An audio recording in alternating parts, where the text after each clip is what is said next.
以前の動画で国理と呪文の話を紹介してみました。で、それで私がいろいろ調べてみたら少し疑問があったんです。呪文はどうしてあのタイミングで死んだんでしょうか。これに関して、古代の記録なので、途切れ途切れの記録なんですが、で私なりに、いろいろちょっと別の資料を集めて想像したものをちょっと皆さんに紹介してみたいと思います。じゃあ、一旦まず、プヨから南下して国理の初代王になった呪文。この呪文は積極的な勢力拡張により、国理地域の王として認められるようになります。で、この呪文はさらに神の息子だと名乗り、みんなから指示をもらうことにもなりますよね。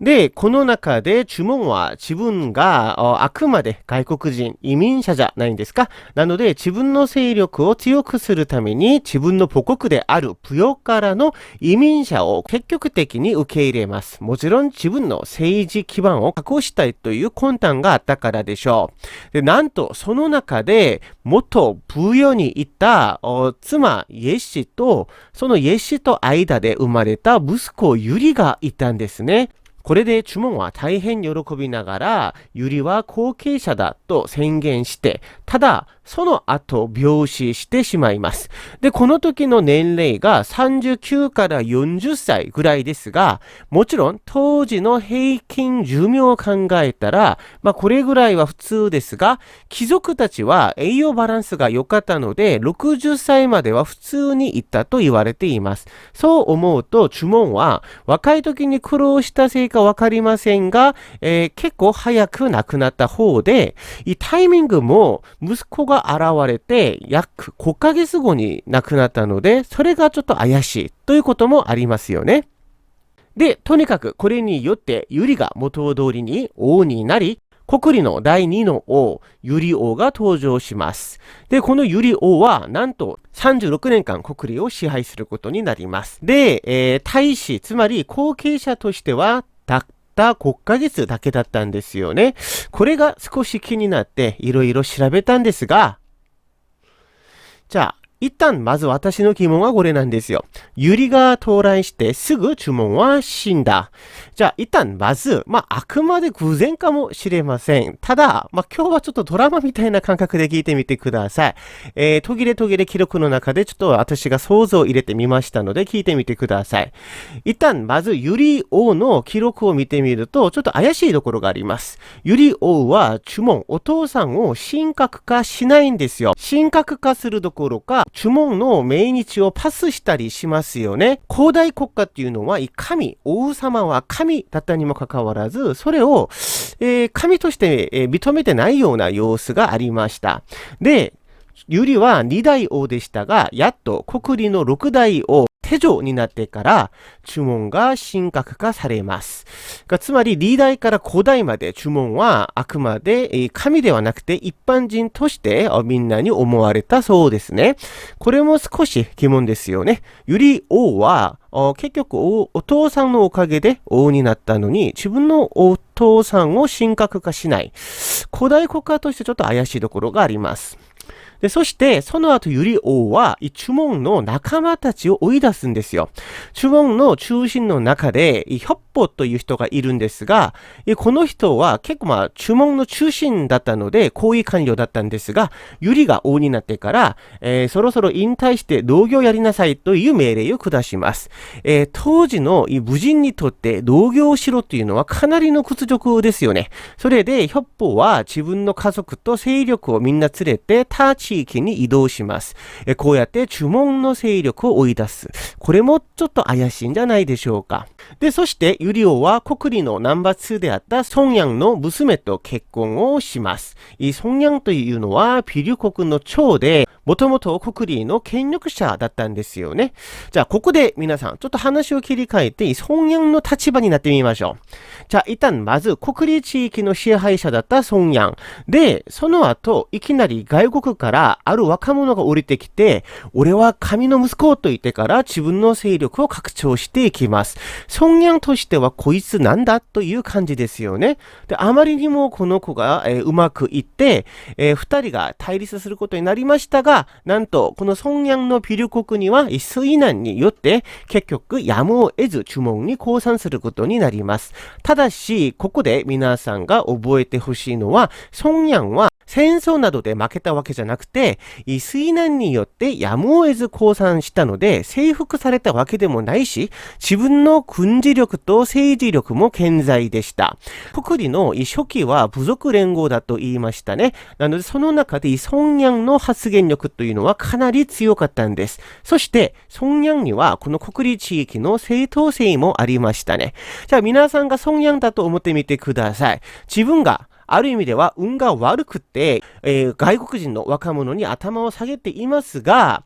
実際は自分が正当性もある権力者ですよね。皆さんだったらどうですか？この呪文、そのまま従いたいんでしょうか？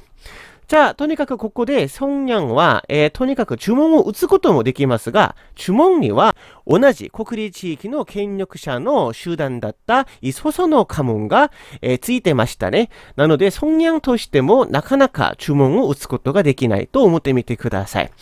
じゃあ、そのタイミングで、呪文も結局自分のオリジナルの勢力がないということで、不要から移民者を積極的に受け入れるときに、なんとそのタイミングで呪文の息子が現れた。で、そしてその息子が後継者になった。孫楊としてはチャンスだったのではないでしょうか。もちろんこのユリがなんでこのタイミングに来たのかというのも疑問があって、もしかしたら孫楊がユリの存在を知ってて、このタイミングで連れてきたかもしれませんが、とにかくこのタイミングでユリが現れたということは、孫楊にはかなり、いい話ですよね。つまり、孫楊は、呪文と戦うより、呪文の息子を利用して権力を取り戻すというのが一番安全で正当性も維持できるのではないでしょうか。で、ここで皆さん、ユリの立場も考えてみましょう。ユリは、プヨ、お父さんの元の国、つまり外国から来たもので、もちろんお父さんは自分の息子だと喜んで紹介して、後継者宣言はしますが、当時、呪文には新しい家族がいましたね。ソソノと、自分の子じゃないけれども、ソソノの子供、息子が2人いましたね。この立場でユリが後継者になったとしましょう。じゃあ、ここで皆さんが覚えてほしいのは、呪文の勢力の基盤は、このソソの勢力が、一番強いんですよ。このタイミングでユリが王になったとしても危ないんじゃないでしょうか。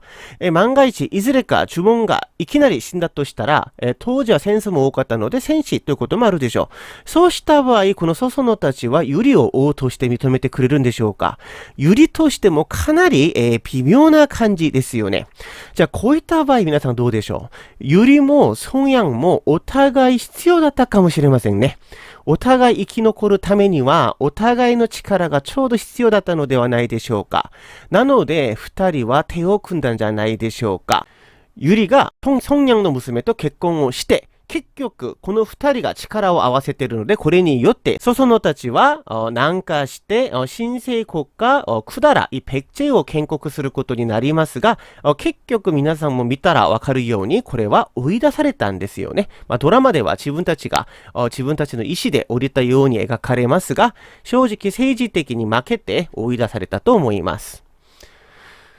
で、この後もまた面白いんですが、記録を見てみたら、呪文は、皆さんドラマ見てるとご存知だと思いますが、異性としてこう名乗ったんですね。なので、実際はこう呪文なんですが、ユリは、兵を従います。兵。名字が兵です。兵ユリ。で、その後、先ほど言ったように、ユリは国理の二代王なんですが、古代王までずっと兵士です。でもここで皆さん面白いのがありますね。さっき私が国理の六代王はテジョと言ったんじゃないんですか。テジョというのは皆さんわかると思いますが、国を新しく作った人につけられる王名なんですが、六代王についてるんですよ。なぜでしょうか。この六代の王のテジョは、なんと名字がコシですよ。つまり呪文の名字に戻りました。そしたら先の話に戻りますが、これが理解できると思います。なんで、この六代王テジョになって、呪文を神格化したんでしょう。つまり、コシの政権が戻ったからじゃないでしょうか。つまり、これによってって、元孫楊のヘッシ家紋が六代目に何かがあって、、権力が皇室に移動したので、これで呪文が神格化された。ということでいかがでしょうか。つまり、まとめてみると、ユリであれ、またはソンヤンであれ、呪文はもしかして誰かに、または二人みんなに暗殺されたんじゃないかなという疑問があります。特殺であれ、暗殺であれ、とにかく40歳という若い年で亡くなったのがちょっと疑問で、その記録、少ないけれども、その前後を見てみたら、こういった予測ができるんじゃないかなと思って今日紹介してみました。そして、ちょっと調べてみたらこういったのもありましたが、呪文は戦争中に戦死したという説もあります。中国にあるい광개토大王碑を見てみると、王は竜に乗って昇天したという記録から、多分呪文が戦争中に戦死したんじゃないかなという説も一応ありますが、じゃあとにかく今日は私はちょっと暗殺ではなかったのかなと思うことで紹介してみました。じゃあとにかく呪文の詩の話はここまでです。来週はもうせっかくなんで、こうやって政治的に追い出された祖孫たちは、ペッチェをどうやって作り上げたのか、それをちょっと紹介してみたいと思います。この兄弟は仲良く王になったでしょうか、またはお互い葛藤があったでしょうか、それを来週紹介してみたいと思います。今日も聞いてくれて진짜 고마워요。여러분、안녕。